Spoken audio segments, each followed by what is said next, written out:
अगस्त जी ने इंद्रधुम्न को श्राप दिया कि तू ब्राह्मण का अपमान करता है, तू हाथी की योनि में हो जा। तो वह श्राप दे करके चले गए। फिर श्राप से छूटने के लिए इंद्रधुम्न निक्षित सागर पर यज्ञ करने लगे। वो बड़े ही बलवान थे, उनके भय से महाव्याघ्र सिंह और गुफाओं में डर करके सब छिप जाते थे। एक बार वे गजराज अपने यूथ की हथनी और कलभ और हाथी के बच्चों के साथ में वन में घूम रहे थे। धूप लगने पर प्यास लगी तो कमल की गंध सूंघते हुए यूथ सरोवर पर पहुंचे। वहां सरोवर बहुत ही विशाल था, उसमें स्वच्छ जल भरा था और कमल खिले हुए थे। सभी हाथियों ने जल पिया और स्नान किया और परस्पर सूंड में जल लेकर के उछालते हुए वे सभी हाथी गज क्रीड़ा करने लगे। उस सरोवर में महर्षि देवल के श्राप से ग्राहु नामक गंधर्व भी रहा करता था। वह ग्राह जल क्रीड़ा करते हुए गजराज के पास चुपके से पहुंच गया और उनका पैर जल में ही खींचने लगा। गजराज ने चिंगाड़ मारी, दूसरे हाथियों ने भी सहारा देना चाहा, परंतु ग्राह बड़ा बलवान था, उसका बल दिनों दिन बढ़ रहा था अंदर ही अंदर और हाथी का घट रहा था।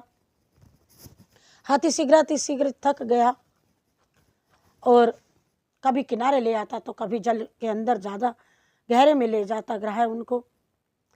दूसरे हाथी शीघ्र थक गए, सभी बचा न पाए। कभी ग्राह जल की ओर ले जाता तो कभी गजराज उन्हें बाहर ले आता। इस प्रकार बराबर दोनों में काफी दिनों तक खींचातानी रही।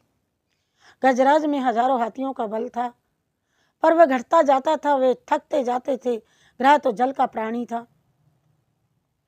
वह इससे बल में भी बलवान क्रीड़ा करने लगा।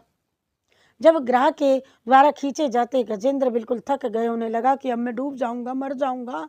तब उन्होंने भगवान की शरण लेनी चाहिए और लेने का निश्चय किया। पूर्व जन्म की अप्सरा, अब उसके जब सारी बात याद आ गई तो भगवान में उसकी वृत्ति लगी पूर्व जन्म के कारण, और पास से एक कमल पुष्प तोड़ करके सूंड में उठा करके वह भगवान की स्तुति करने लगा। गजराज जब कोई कातर होकर के भगवान को पुकारता है, भगवान झट आ जाते हैं।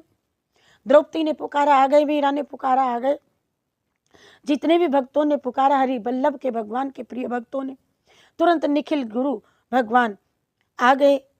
आते ही भगवान ने एक हाथ से गजराज को, ग्राह को निकाल करके पृथ्वी पर ले आए और उसे बचाया और ग्राह का मस्तक चीर दिया और उससे भगवान की फिर स्तुति की और उनकी आज्ञा लेकर के लोक अपने लोक को चला गया। गजराज को भगवान का स्पर्श मिला, उसके अज्ञान बंधन